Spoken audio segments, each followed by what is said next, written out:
Noël en français. C'était une première, mais il m'a dit après ça qu'il était fatigué. Pourtant, le français, c'est pas trop difficile, Eduardo. Et aujourd'hui, pour le mettre à l'aise, j'ai décidé de ne pas mettre de cravate, voyou. Puis pour le déstabiliser un petit peu, il a sa cravate ce matin, alors c'est bien. On va continuer cette série que nous avons débutée sur l'Apocalypse. Et vous vous rappelez qu'il y a quelques semaines, on avait vu l'introduction à l'Apocalypse, les versets 1 à 8 du chapitre 1er. Et nous avons aussi vu par la suite la fin du chapitre 1er qui nous présente la vision du ressuscité, la vision de Jésus-Christ. Ouais, excusez-moi, les enfants peuvent y aller. J'ai oublié de vous donner le signal, donc voilà. Alors j'étais tellement excité à l'idée de rentrer dans la prédication que j'ai oublié de donner le signal. Voilà, merci. Donc on a regardé la vision du ressuscité au chapitre 1er, puis on a commencé à regarder le premier diagnostic qui concerne l'église d'Éphèse.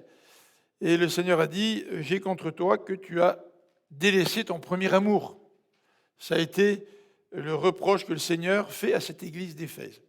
Nous avons aussi regardé la deuxième église, l'église de Smyrne.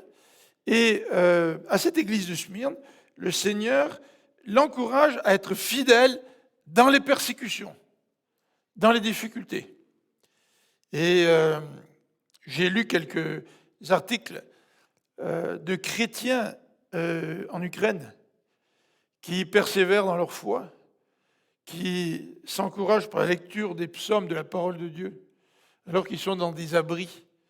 Et je vois que là aussi, cet encouragement à persévérer, à être fidèle, est très pertinent pour nous aujourd'hui, notamment dans des situations comme celle-là, mais aussi dans des situations qui sont difficiles dans nos propres vies. Alors voilà donc le résumé de la série, là où nous en sommes aujourd'hui. Et nous arrivons au chapitre 2, à partir du verset 12, et je vous invite à ouvrir vos Bibles avec moi dans Apocalypse, au chapitre 2, verset 12. Apocalypse 2, verset 12 à 17. Il s'agit de la troisième lettre qui est envoyée à l'église de Pergame. L'église de Pergame. Verset 12. À l'ange de l'église qui est à Pergame, écrit, voici ce que dit celui qui tient l'épée aiguisée à double tranchant. Je sais, là où tu habites, Satan a son trône. Mais tu me restes fermement attaché. Tu n'as pas renié ta foi en moi, même au jour où Antipas, mon témoin fidèle, a été mis à mort chez vous, là où habite Satan. J'ai pourtant quelques reproches à te faire. Tu as chez toi des gens attachés à la doctrine de Balaam, qui avait appris au roi Balak à tendre un piège aux Israélites pour les amener à pécher en mangeant des viandes provenant des sacrifices offerts aux idoles et en se livrant à la débauche. De même, tu as toi aussi des gens attachés à la doctrine des Nicolaïtes. Change donc, sinon je viens à toi sans tarder, je vais combattre ces gens-là avec l'épée qui sort de ma bouche. Que celui qui a des oreilles écoute ce que l'Esprit dit aux églises. Au vainqueur, je donnerai la manne cachée et une pierre blanche. Sur cette pierre est gravé un nom nouveau que personne ne connaît, sauf celui qui le reçoit. Prions ensemble. Seigneur notre Dieu, merci pour cette parole que nous lisons ce matin. Merci pour cette lettre à l'église de Pergame. Et nous savons que cette lettre aussi est un message pour nous aujourd'hui. Et tu le dis à la fin de chacune de ces lettres dans l'Apocalypse, que celui qui a des oreilles écoute ce que l'Esprit dit aux églises. Et ce matin, nous aimerions te dire, Seigneur, nous voudrions écouter, nous, à l'église de l'I-Jésus, ce que tu veux nous dire ce matin au travers de ta parole. Amen. Alors je voudrais, avant de laisser la parole à Eduardo pour qu'il nous présente la première partie de cette prédication, je voudrais vous donner un petit résumé du contenu de l'enseignement ce matin. Donc, nous allons parler de cette église qui se situe à Pergame.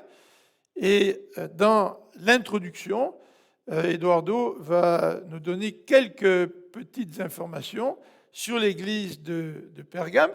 Mais essentiellement, comme vous le voyez dans le titre, le problème que le Seigneur va adresser à cette église, c'est en rapport avec la vérité versus le compromis. On va regarder ça un petit peu plus en détail. Et pour mieux comprendre ce que le Seigneur est en train de dire à l'église de Pergame, Eduardo va nous parler dans les versets 12 à 13 de la ville de Pergame, pour qu'on connaisse un petit peu plus dans cette introduction quelle est cette ville, quel est son contexte social et religieux. Ensuite, Eduardo va regarder au verset 13 la félicitation que le Seigneur adresse à cette église. Tu restes fermement attaché à moi, dit le Seigneur. Tu n'as pas renié ta foi. Alors on va voir quel est le contexte de ces paroles. Ensuite, je viendrai présenter les reproches que le Seigneur adresse à l'Église, que nous retrouvons dans les versets 14 à 16. J'ai pourtant quelques reproches à te faire. Et là, nous allons examiner un petit peu plus quels sont ces reproches, pour arriver, en dernière partie, aux promesses. Le Seigneur prononce au verset 17 quelques promesses. Au vainqueur, je donnerai la manne cachée. Qu'est-ce que c'est cette manne cachée? Et une pierre blanche sur laquelle est gravé un nom nouveau. Donc le Seigneur donne 3 promesses à l'église de Pergame. Celle de la manne cachée, celle de la pierre blanche. Qu'est-ce que c'est qu'une pierre blanche? Et celle d'un nom nouveau. Qu'est-ce que c'est que le nom nouveau? Alors, je vais laisser Eduardo débuter avec la première partie de cette prédication.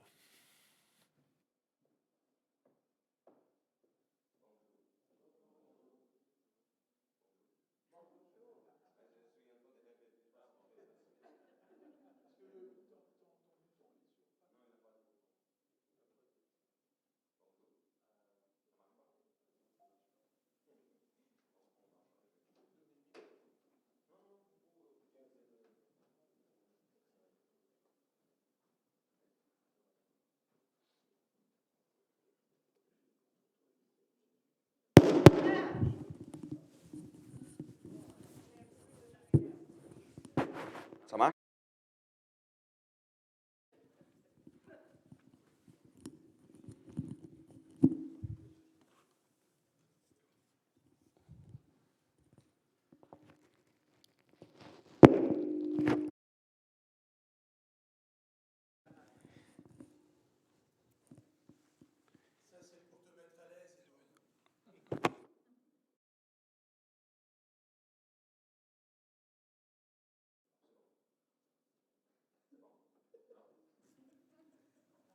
Bonjour. Oh oui, désolé, mon frère.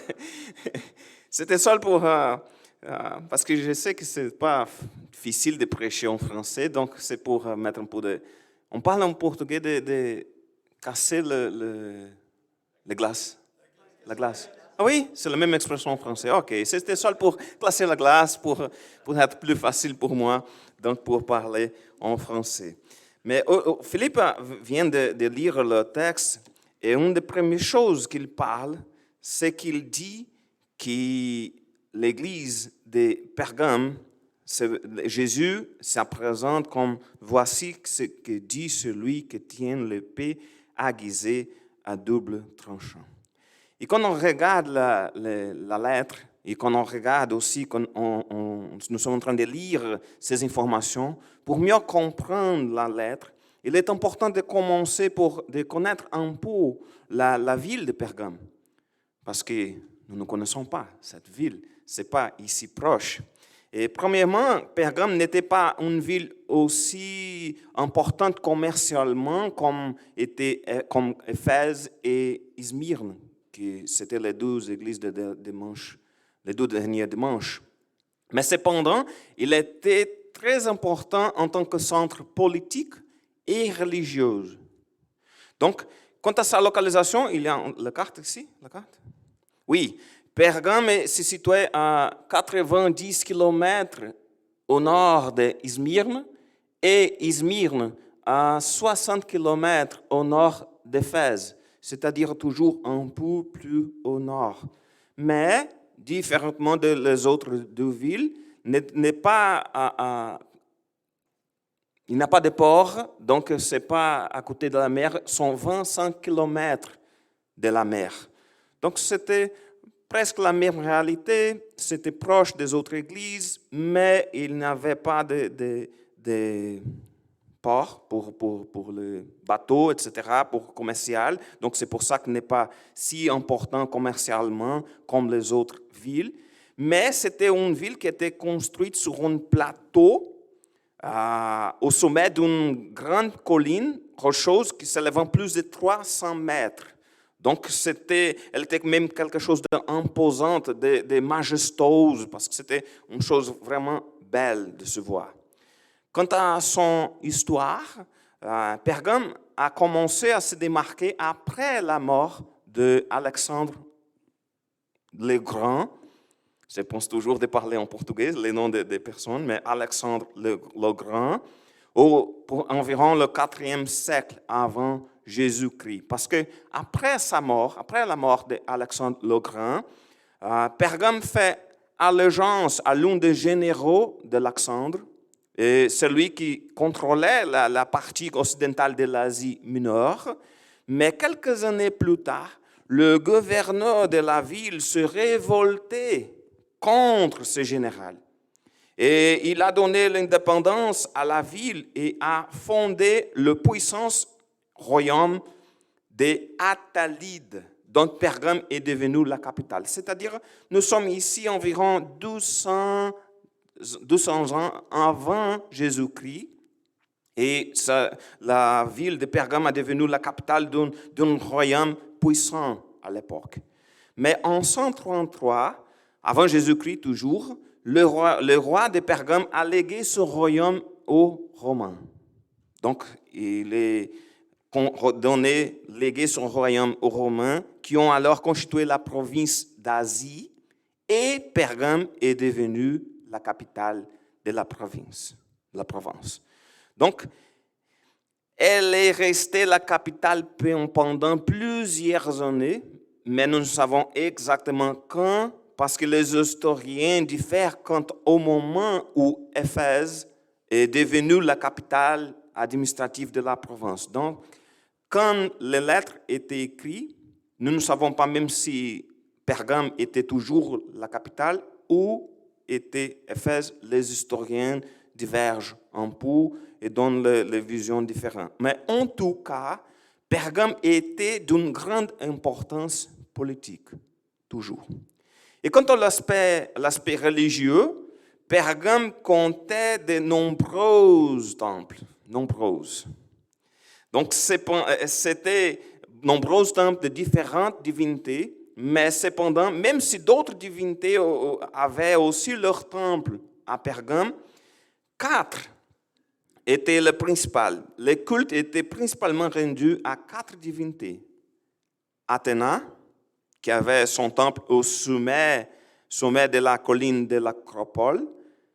Zeus, dont le temple juste en dessus de celui d'Athéna était considéré comme une des 7 merveilles du monde à l'époque.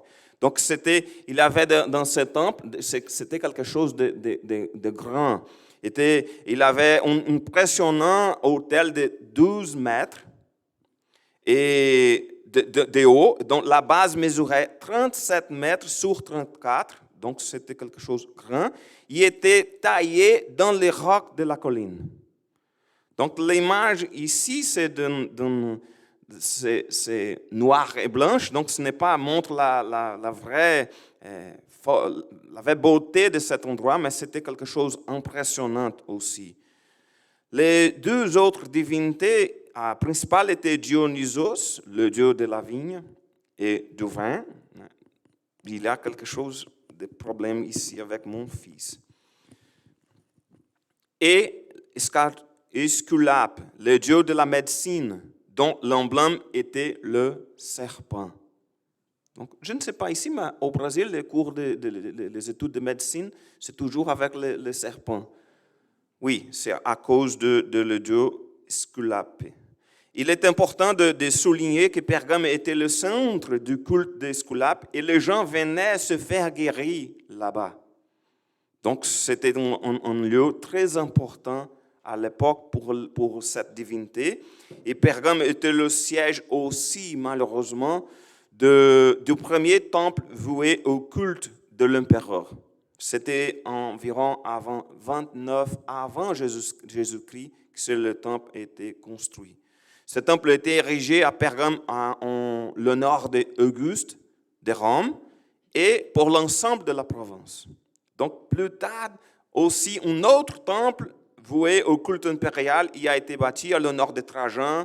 Puis, un troisième endroit de culte de l'empereur a été construit là-bas à l'honneur de Sévère. Donc, étaient plusieurs temples construits en l'honneur d'un différent en l'empereur de Rome. C'était un endroit qui avait beaucoup d'adoration à l'empereur.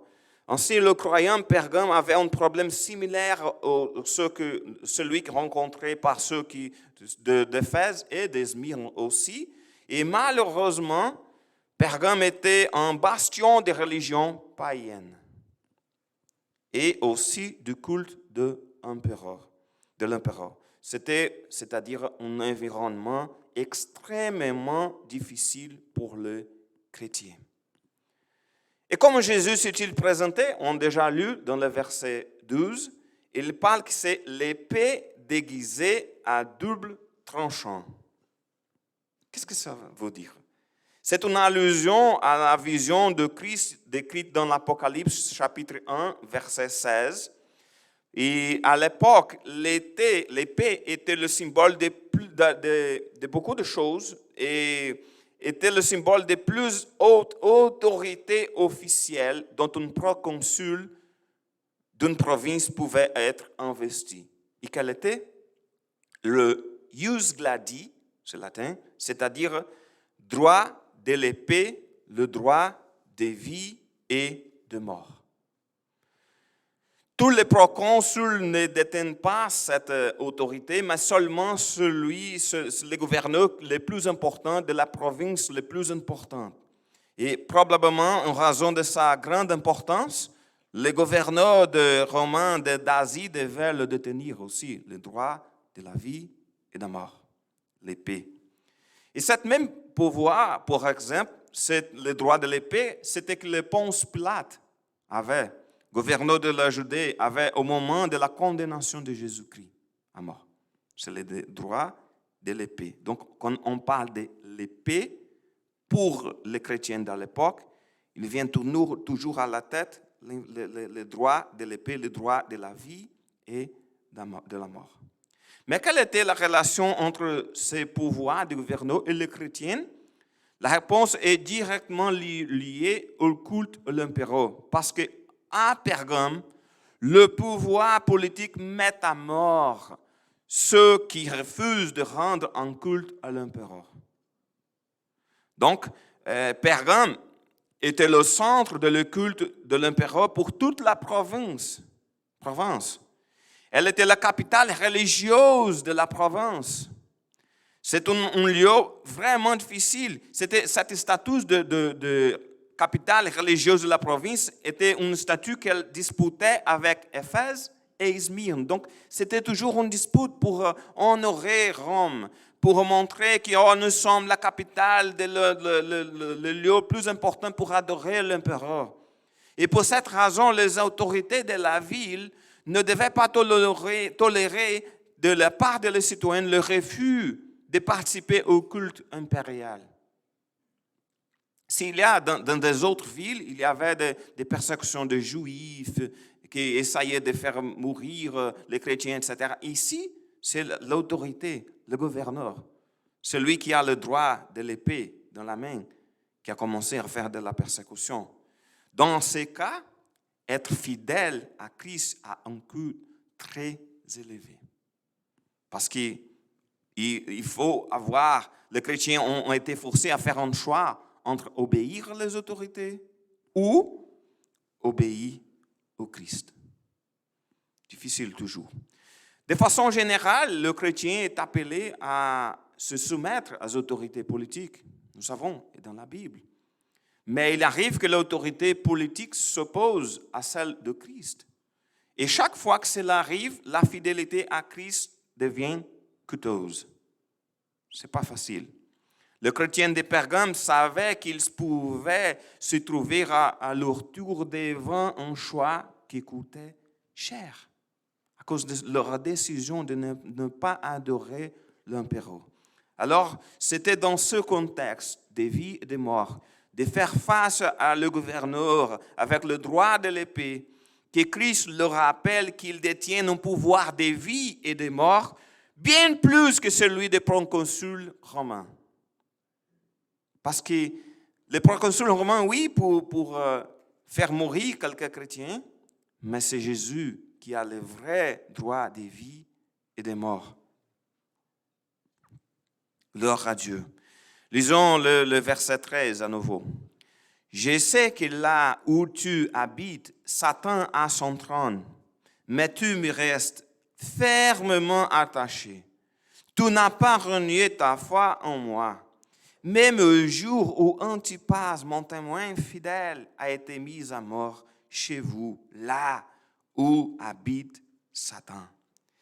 Il semble que l'Église de Pergame nous donne un bel exemple de persévérance au milieu de la persécution et exemple aussi de fidélité au Seigneur. Être chrétien et en même temps habiter là où Satan a son trône, ce n'est pas facile. Regarde, le texte parle, là, vous habitez là où Satan a son trône. Être un témoin fidèle du Seigneur Jésus, rester fidèle au Seigneur, là où Satan a son trône, n'est pas facile. Quel que soit que cela signifie, ce n'est pas facile. Et il y a, à cause de cette expression, plusieurs explications possibles pour cette expression là où Satan a son trône ou où Satan habite. Mais il y a une certitude, quelle que soit l'explication, c'est que Pergame est une ville où Satan règne. C'est une ville où il règne en maître. C'est une ville, un lieu où il a exercé très fortement son autorité. Un endroit difficile pour les chrétiens. Cela est clair pour les raisons suivantes. Premier, la ville s'est imposée comme un important centre religieux païen. De plus, Pergame était le centre du culte d'Esculape, le dieu serpent de la guérison. Et vous savez, pour les chrétiens, le serpent, c'est le symbole de quoi? Diable. Donc, ça rappelle toujours Satan. Troisièmement, il y a encore le majestueux hôtel de Zeus sur l'acropole. Finalement, Pergame était aussi le centre du culte impérial pour toute la province. Donc, nous avons ici 4 gros problèmes pour les chrétiens. Mais la plupart des érudits comprennent que la question de le culte impérial, c'est la principale raison pour laquelle la ville a été identifiée comme la ville où habite Satan. En tout cas, Pergame était célèbre pour ce temple consacré aux idoles et pour la ferveur avec laquelle l'empereur romain y fut adoré. Donc, toujours difficile pour les chrétiens. Donc, Pergame était certainement une ville, à cause de toutes ces raisons, où Satan a régné en maître. Mais malgré cela, l'Église reste attachée au Seigneur. Malgré le fait que l'Église soit entourée de tant de dieux païens, les croyants de Pergame sont fidèles, sont félicités ici pour ne pas détourner de Christ. Et c'est quelque chose de fort, de vivre dans un environnement très difficile comme celle-ci et rester fermement attaché au Seigneur. Il est important aussi de noter que la plupart des chrétiens de Pergame étaient des convertis. De où? C'était des convertis du paganisme. C'était des gens qui étaient, il y a quelques années avant, en train d'adorer toutes les divinités qui étaient là-bas, et l'empereur, etc., et devenus chrétiens. Donc, subissant, et à cause de cela, ils étaient en train de subir de fortes pressions sociales et religieuses pour revenir aux pratiques païennes. Mais ils savaient que rendre un culte à l'empereur ou au dieu païen revenait à renier la foi en Jésus-Christ, seul Seigneur. Ils ont refusé d'adorer l'empereur malgré la mort d'Antipas, le témoin fidèle de Jésus. C'est fort aussi parce que c'est quelque chose de difficile d'expliquer tous les détails parce qu'en dehors de ce verset, nous n'avons aucune information sur Antipas. C'est seul ce verset ici qui parle de sa mort et qu'il était un témoin fidèle de Jésus. Il était peut-être un membre de l'église de Pergame, oui, mais ce n'est pas sûr parce que Antipas pouvait avoir appartenu à une autre ville, avoir été arrêté dans sa ville et conduit à Pergame pour y être jugé et exécuté. Donc nous ne savons pas exactement d'où il vient, s'il était de l'église de Pergame ou pas, mais quoi que l'on soit, cette exécution avait dû fortement impressionner les chrétiens de Pergame qui devaient donc craindre pour leur propre vie. Cependant, ils sont restés fidèles à Jésus-Christ. Antipas a probablement été l'un des premiers martyrs tués par les autorités romaines pour avoir refusé d'adorer l'empereur. Cependant, ils sont restés fidèles à Jésus-Christ. Et Philippe va nous parler de les reproches de cette Église.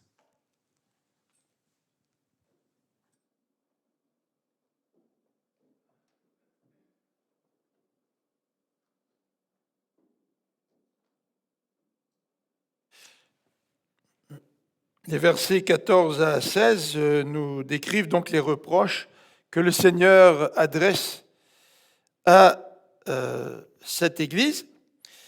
Et le texte fait premièrement référence au verset 14 à la doctrine de Balaam. Alors examinons ensemble à quoi cette doctrine fait allusion. Verset 14. J'ai pourtant quelques reproches à te faire. Tu as chez toi des gens attachés à la doctrine de Balaam, qui avaient appris au roi Balak à tendre un piège aux Israélites pour les amener à pécher, en mangeant des viandes provenant des sacrifices offerts aux idoles et en se livrant à la débauche. Alors, si vous vous souvenez de l'histoire de Balaam, Balaam était un prophète au moment où Israël était dans le désert, vers la fin de leur périple dans le désert. Le prophète Balaam ne faisait pas partie du peuple d'Israël, mais il était considéré comme prophète, et il reçoit la visite des émissaires du roi Balak. Et Balak, parfois on confond Balak et Balaam, mais Balak désirait que Balaam maudisse le peuple d'Israël. Et Balaam avait répondu au roi qu'il ne pouvait accéder à sa demande. Et comme tous les rois, Balak pensait que, en sortant le carnet de chèques, Balaam allait accéder à sa demande. Alors il lui amène une quantité d'or, et Balaam lui dit, peut-être que le Seigneur, Balaam le prophète attiré par l'or, laisse la porte ouverte à une éventuelle possibilité pour pouvoir maudire le peuple d'Israël. Et de fil en aiguille, le prophète Balaam se retrouve au sommet de la montagne qui surplombait la vallée, dans laquelle se retrouvait le campement du peuple d'Israël. Et au moment où Balaam allait céder puis maudire le peuple d'Israël, Dieu fait sortir de sa bouche une bénédiction. Le plan A est un échec total. C'est-à-dire que Balak n'a pas réussi à entraîner le prophète pour maudire Israël parce que Dieu l'a empêché. Alors, Balaam a probablement trouvé une autre solution, attiré par, évidemment, l'appât du gain, c'est-à-dire de l'or. Et ils ont mis en branle un plan B. Et le texte nous dit que par la suite, après cet échec, alors que Balak aurait souhaité que le prophète maudisse le peuple d'Israël, après cet échec, les filles de Moab sont venues visiter le peuple d'Israël. Oh, les belles filles de Moab! Mais le Seigneur nous demande de faire attention à ceux qui ne partagent pas les mêmes convictions que nous. Si nous nous associons d'une manière trop proche avec ceux qui ne partagent pas les mêmes opinions que nous, le danger est que nous allons nous assimiler à ceux qui ne placent pas leur foi dans le Seigneur. Et c'était ça le danger des filles de Balaam. Les filles de Balaam n'étaient pas plus pécheresses que les autres. Le problème, c'est que ces filles, en venant séduire le peuple d'Israël, allaient pouvoir les attirer à commettre l'idolâtrie et à s'assimiler davantage au peuple avoisinant. Et la malédiction n'a pas réussi. Donc le plan B, en quelque sorte, c'était d'assimiler le peuple d'Israël à la nation de Balak, ou en tout cas à partager les mêmes valeurs que Balak. Et dans ce contexte, les versets que nous avons devant nous nous parlent de l'enseignement de Balaam. Vous voyez, le texte nous dit clairement que Balaam le prophète, quand on regarde l'histoire, on sait que c'est à cause de l'appât du gain, Balaam le prophète avait appris au roi de Balak, à tendre un piège aux Israélites pour les amener à pécher en mangeant des viandes provenant des sacrifices offerts aux idoles et en se livrant à la débauche.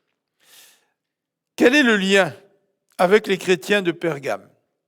Eh bien, le verset 15 va nous mentionner une autre doctrine, celle des Nicolaïtes. Lisons le verset 15. De même, tu as toi aussi des gens attachés à la doctrine des Nicolaïtes. On n'a pas beaucoup d'informations sur la doctrine des Nicolaïtes. Mais vous voyez, il y a un parallèle entre l'attitude de Balaam qui a tenté le peuple pour qu'il tombe dans l'idolâtrie et les Nicolaïtes, puisqu'il est dit au verset 15, de même, c'est-à-dire de la même façon. Vous agissez de la même façon, ou c'est le même danger que celui au temps de Balaam que vous vivez aujourd'hui avec les Nicolaïtes. Alors regardons un petit peu le contexte. Eduardo nous a parlé du culte de l'empereur et des différentes divinités que l'on adorait à Pergame.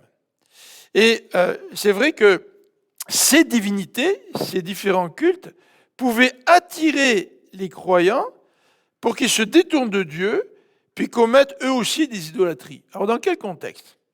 Eh bien, il y avait, comme vous le savez, des corporations professionnelles. On en a déjà parlé dans les dimanches précédents. Il y avait aussi des associations professionnelles qui avaient l'habitude de faire des rencontres sociales, et ces rencontres sociales se déroulaient dans les temples.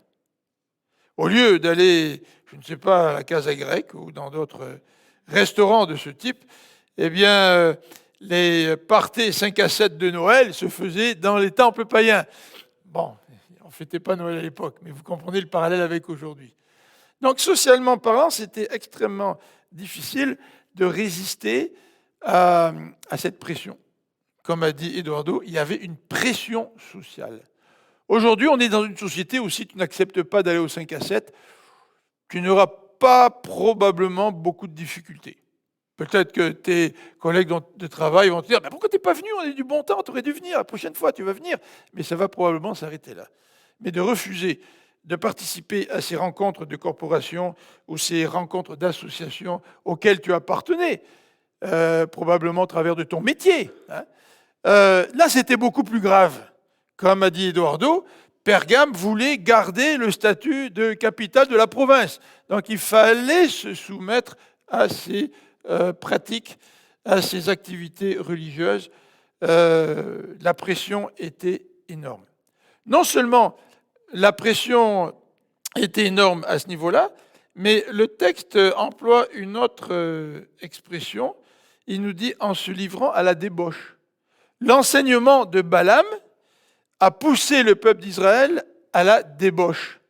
C'est-à-dire que les gars en Israël étaient tellement attirés par les belles filles de Moab qu'ils ont commencé à avoir des relations avec ces filles-là en dehors de ce que Dieu permettait, et on appelle ça de la débauche. Et c'est vrai qu'à l'époque, les cultes religieux étaient marqués aussi par la débauche. De toute façon, que ce soit au temps des Romains, ou même que ce soit au temps dans le pays de Canaan, quand on adorait des divinités, souvent on pratiquait, en Canaan par exemple, la prostitution sacrée, le culte de la fertilité. Donc souvent, ces rencontres de corporations, d'associations qui avaient lieu dans les temples débouchaient sur des comportements sexuels illicites qu'on appelle de la débauche. Alors quel était le problème en fait de cette Église? Quel était le reproche de Jésus envers cette Église? Le problème, c'est celui du compromis. Vous savez, quand on vit dans une société de syncrétisme ou une société pluraliste, on est très sensible au compromis. Parce que dans une société syncrétisme, le mot le dit, le syncrétisme, c'est un mélange. Donc tu peux adorer ton Dieu, il n'y a pas de problème. Mais en même temps, il faut que tu viennes à la rencontre qu'on va avoir, au repas qu'on va avoir, avec la corporation à laquelle tu appartiens. Ton métier fait que tu appartiens à telle corporation professionnelle. Il y a tel événement au temple, donc tu dois venir. Si tu veux continuer à adorer ton Dieu, adore-le pareil. Il n'y a pas de problème. Mais viens rendre un culte à l'empereur. Donc les chrétiens se trouvaient devant la tentation de faire des compromis. Et c'est la même tentation qui se trouve devant nous aussi. Nous sommes dans une société où on encourage le compromis. Nous sommes dans une société pluraliste. Aujourd'hui, on nous dit, tu peux croire ce que tu veux, si ça te fait du bien, tant mieux. Mais surtout, ne prêche pas l'exclusivité de ta religion. Ne prêche pas le Christ qui dit qu'il n'y a qu'un seul chemin entre Dieu et les hommes. Tu peux adorer Dieu si tu veux, mais ça va jusqu'à un certain point. Tu dois, pour bien fonctionner, accepter un pluralisme, accepter un syncrétisme, accepter le compromis. Et plus un chrétien se tient debout, plus le chrétien va faire face à des difficultés. Et c'est le défi que nous retrouvons nous aussi aujourd'hui. Le verset 16 est un appel au changement. Et le verset 16 nous dit ceci. « Change donc, sinon je viens à toi sans tarder, et je vais combattre ces gens-là avec l'épée qui sort de ma bouche. » Alors, quel est le problème de l'Église? Si nous lisons le verset 13 nous dit « Tu me restes fermement attaché, tu n'as pas renié ta foi. » Mais comment ça se fait qu'au verset 16, le Christ leur dit « Change ! Change !» Est-ce qu'ils sont restés attachés ou est-ce qu'ils ne sont pas restés attachés? C'est un peu la question qu'on peut se poser. Et j'ai l'impression qu'en tant qu'Église, l'Église est restée attachée à l'Évangile, mais que l'Église a toléré en son sein des gens qui faisaient des compromis. Et c'est probablement cela qui a poussé le Seigneur à demander aux églises de changer. C'est-à-dire, en d'autres termes, Église de Pergame, Tu restes fidèle à Christ dans l'ensemble, mais tu dois exercer la discipline parce qu'une vie de compromis n'est pas acceptable. Et la menace, nous la retrouvons toujours dans ce verset 16.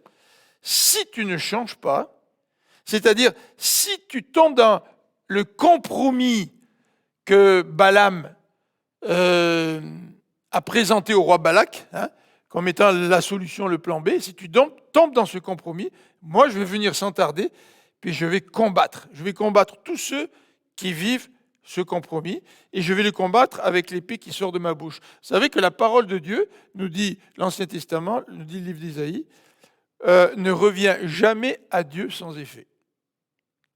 Alors nous, on prend ce verset-là quand on fait de l'évangélisation. On dit, j'ai présenté l'évangile à quelqu'un, ça va avoir de l'effet. Mais vous savez que dans le contexte de ces paroles, le verset nous dit aussi que la parole de Dieu, elle juge. Donc soit la parole de Dieu te convainc, et ça c'est la partie qui nous attire le plus, mais soit la parole de Dieu te juge. Et dans ce cas-là, Christ est en train de dire, si tu ne changes pas, je vais venir te juger.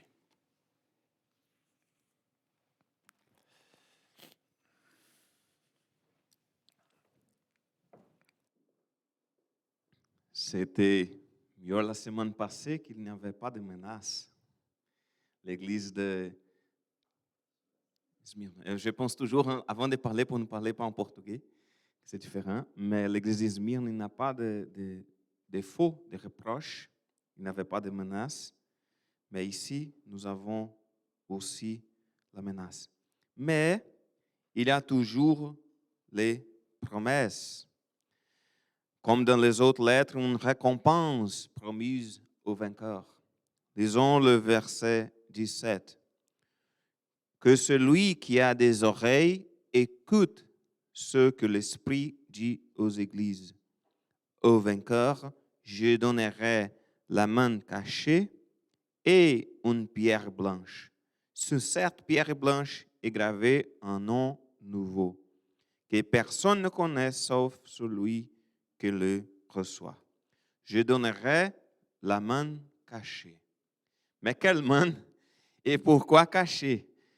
Il faut peut-être allusion ici au fait que la main était comme cachée dans les coffres de l'Alliance, jusqu'à la destruction du temple par les Babyloniens. Donc, il était resté, un pot de main resté caché, fermé dans les coffres de l'Alliance. C'est une possible allusion. Ou aussi, c'était une allusion à une tradition juive selon laquelle, au moment de la ruine de Jérusalem, le prophète Jérémie aurait caché le coffre de l'Alliance avec les mains là-bas. Il l'a caché dans une grotte sur le mont Nebo jusqu'à sa réapparition à l'ère eschatologique. Donc, pour certains des Juifs, il y a le coffre de l'Alliance est caché dans quelque part dans le mont Nebo. Il y a une main cachée qu'il sera, avec sa réapparition, va se passer à l'ère eschatologique. Il y avait aussi dans le judaïsme de l'époque de Jean une croyance selon laquelle la main est réservée au ciel pour les élus, qui recevront à manger lors de la venue du Messie. Donc à cette époque, il y avait cette croyance. Dans la venue du Messie, on va manger une main cachée. Mais nous savons déjà que Jésus s'est présenté comme la main véritable, le pain vivant qui communique la vie.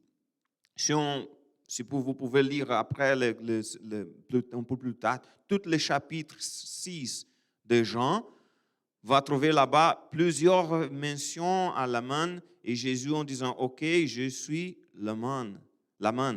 Mais ici, au verset 51 de Jean 6, il parle, moi, je suis le pain vivant descendu du ciel.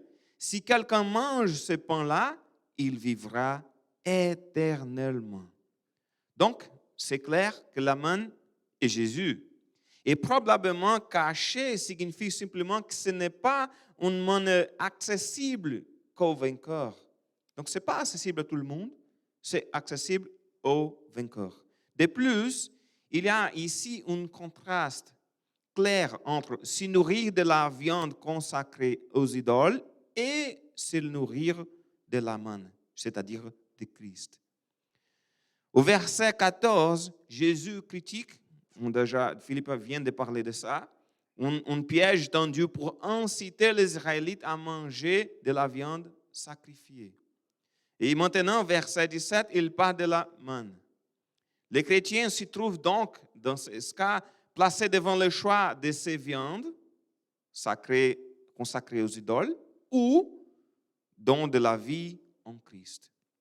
Il est important aussi de noter que le texte n'indique pas une relation entre le repas du Seigneur, le pain qu'on mange dans le repas du Seigneur, et la viande consacrée aux idoles.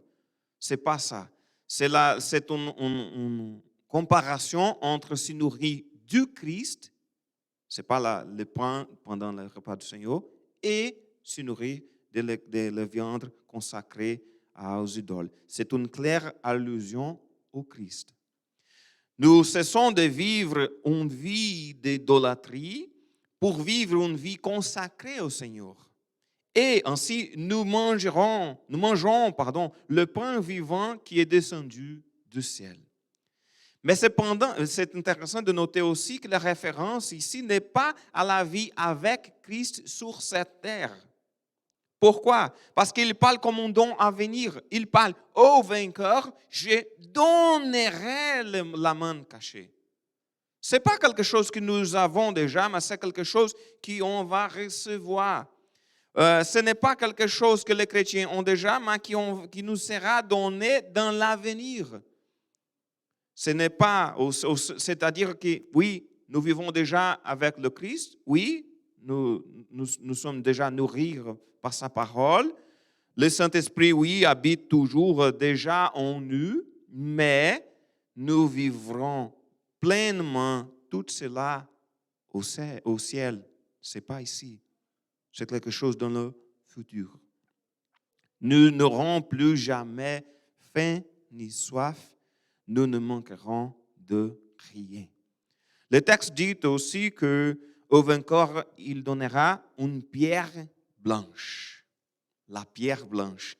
Philippe a parlé au début pour donner un peu de suspense. Qu'on parle, c'est là. Il n'était pas. Attention. Mais c'était quelle pierre blanche? Et qu'est-ce que cela signifie? Pierre blanche. Nous ne connaissons pas des pierres blanches. Mais dans l'Antiquité, les pierres blanches avaient de nombreuses utilisations. On n'utilise pas de pierres blanches. Mais par exemple, dans les tribunaux, à l'époque, un prévenu reçoit à la fin du procès une pierre blanche ou une pierre noire. Une pierre noire signifie qu'il était condamné. Et une pierre blanche signifiait qu'il était acquitté. Donc, c'était un symbole dans un tribunal, dans les tribunaux, c'est une pierre blanche, c'est-à-dire que vous êtes acquitté. Il n'y a pas de condamnation. Cette analogie devient extrêmement intéressante quand nous nous rendons compte, quand nous nous souvenons que Jésus a parlé de condamnation pour ceux qui ont une conduite contraire à sa parole. Il vient de parler, Philippe. Ceux qui, si vous ne changez pas, je vais venir avec mon épée, l'épée.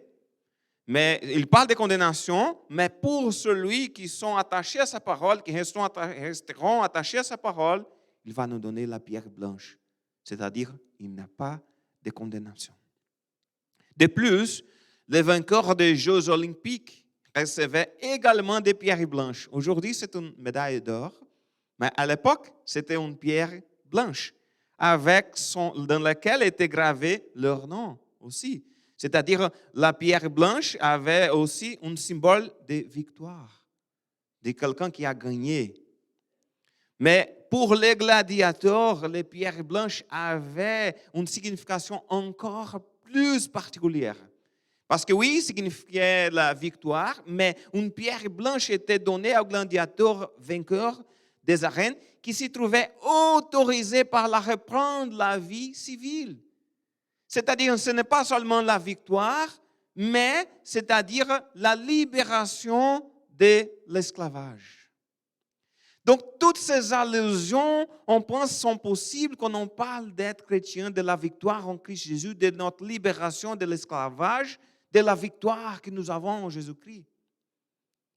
Et en dernier lieu, la pierre blanche pouvait symboliser aussi la démission aux noces de l'agneau. Pour ceux qui s'abstiennent de participer au banquet associé au culte idolâtre. Nous avons le culte idolâtre, les banquets, même de les associations, comme Philippe nous vient de dire, et être admissible aux noces de l'agneau. C'est une autre chose. À cette époque, les pierres blanches servaient de billets d'entrée aux fêtes publiques. Regarde, nous avons plusieurs utilisations d'une pierre blanche. On lit, de la première fois qu'on peut lire ce texte, on peut penser, pierre blanche avec son nom, qu'est-ce que cela veut dire? Et quand on regarde le contexte, on voit qu'il y a plusieurs significations et toutes les significations sont fortes. Fête publique. Donc, en ce sens, la pierre blanche serait un symbole d'admission à la fête messianique. Si on regarde bien, toutes ces interprétations sont possibles. Et toutes ces interprétations ont une signification très forte pour nous. Au jugement final, nous serons innocentés grâce au sacrifice de Christ. Peut-être sa pierre blanche signifie nous ne sommes pas condamnés. Comme les sportifs, nous gagnerons notre prix final quand Jésus viendra. Nous obtiendrons notre victoire en Christ. Comme des gladiateurs, en Christ, nous sommes libérés de l'esclavage. Nous n'aurons pas plus besoin de lutter, car Christ a gagné pour nous. Et de plus, nous aurons le privilège de participer aux noces de l'agneau. Donc, on va recevoir une pierre blanche. Je pense que nous ne savons pas spécialement de quelle signification le texte parle, mais je sais que quand nous serons là-bas, oui, nous saurons, ouais, je sais maintenant pourquoi j'ai reçu une pierre blanche. Mais, quelle que soit l'interprétation du symbole, ici parle aussi c'est un don à venir, comme de la même manière que le manne caché. Il nous donnera les pierres blanches, que ce soit pour présenter au jugement final ou pour aller aux noces de l'agneau. Et sur la pierre blanche est gravé les noms nouveaux. C'est intéressant, mais à une première lecture, il n'est pas clair sur le nouveau nom. C'est un nouveau nom du Christ ou un nouveau nom donné à celui qui reçoit la pierre. Et pourquoi? Parce que Jésus aura aussi un nouveau nom. Lisons ce qu'il dit dans la lettre à l'église de Philadelphie. Ce sera dans quelques dimanches après. C'est le chapitre 3, verset 12. Du vainqueur, je ferai un pilier dans le temple de mon Dieu. Il n'en sortira plus jamais.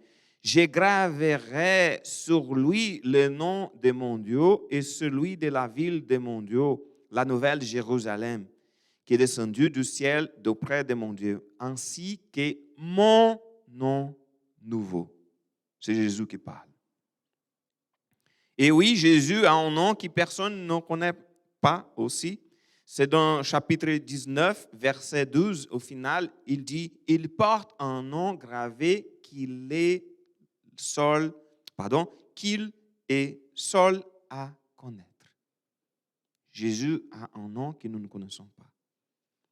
Mais contrairement au texte d'Apocalypse 3, verset 12, il n'est pas ici qu'il s'agit du nom de Christ.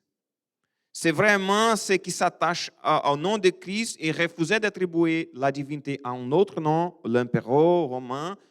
On recevra un nom nouveau.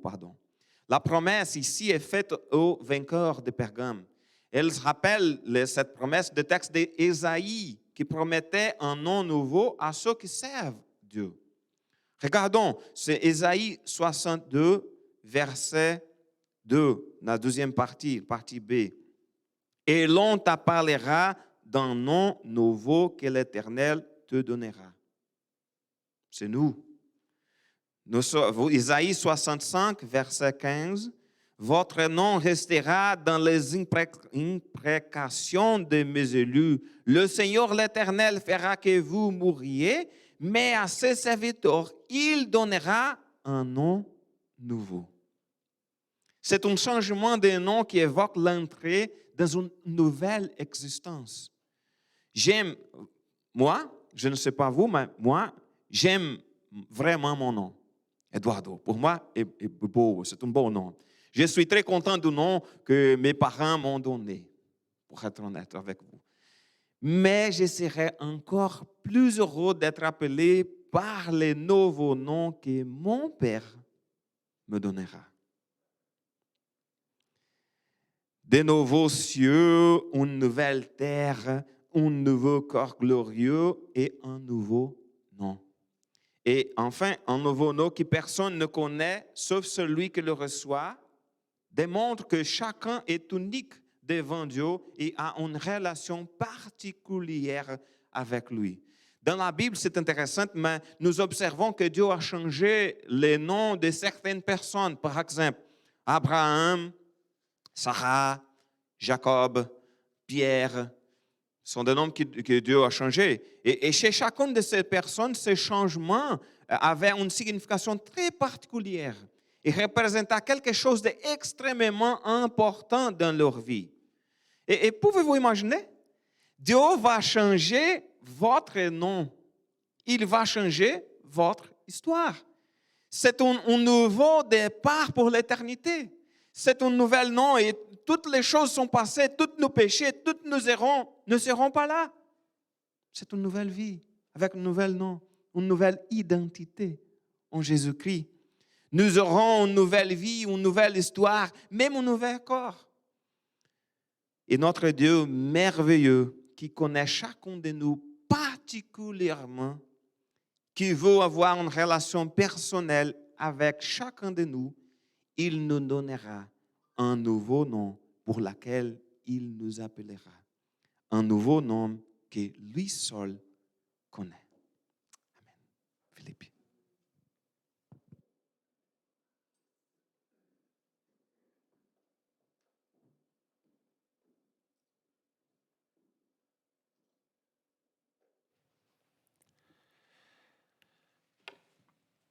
Alors d'un côté, la tentation du compromis qui nous guette, nous aussi, comme c'était le cas pour les chrétiens à Pergame. Et de notre côté,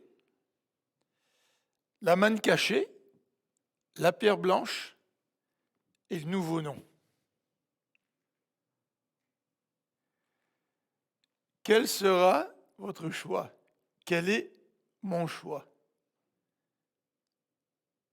C'est peut-être plus facile de faire des compromis sur le coup, mais ce compromis ne nous rendra jamais heureux. Un cœur divisé n'est pas un cœur épanoui.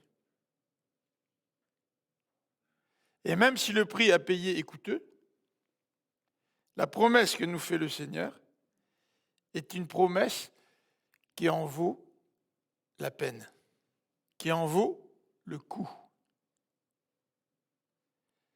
Est-ce que dans notre vie aujourd'hui, nous sommes tentés par le compromis? Est-ce que vous êtes tentés par le compromis? Peut-être que c'est le cas et que vous avez besoin et que j'ai besoin que le Seigneur m'éclaire en me disant, Philippe, c'est ça le compromis dans ta vie. Peut-être que nous sommes rendus là. Peut-être que nous sommes plongés dans le compromis sans en être vraiment conscients. Mais nous pouvons prier le Seigneur pour que le Seigneur touche notre cœur et nous montre dans quel domaine nous faisons des compromis. Ou peut-être ce matin, vous le savez très bien, que vous faites des compromis dans tel ou tel domaine. Vous le savez. Et vous le faites malgré tout. Mais que cette parole du verset 17 soit pour chacun d'entre nous, soit pour toi, pour moi, un encouragement à résister au compromis. Quand on a étudié ce texte avec Eduardo, ça nous remplissait de joie de savoir qu'un jour on va pouvoir se nourrir pleinement du Christ. De savoir que je vais recevoir une pierre blanche. Tu vas recevoir une pierre blanche. Avez-vous déjà gradué? Quand vous devez monter, c'est votre tour, vous devez monter sur l'estrade et recevoir votre diplôme. Quelle joie, quelle sensation. Imaginez-vous, quand on va recevoir la pierre blanche, ce sera encore 100 fois meilleur, 1000 fois meilleur que de recevoir un diplôme. Une pierre blanche, et on va recevoir un nouveau nom qui va démontrer notre appartenance à Dieu. Parce que qui nommait quelqu'un dans l'Ancien Testament? C'était l'autorité. C'est le roi qui a changé le nom de Daniel. C'est Dieu qui change le nom d'Abraham, qui change le nom de Sarah. Et ça démontre une nouvelle relation avec moi et mon Dieu. Prions ensemble.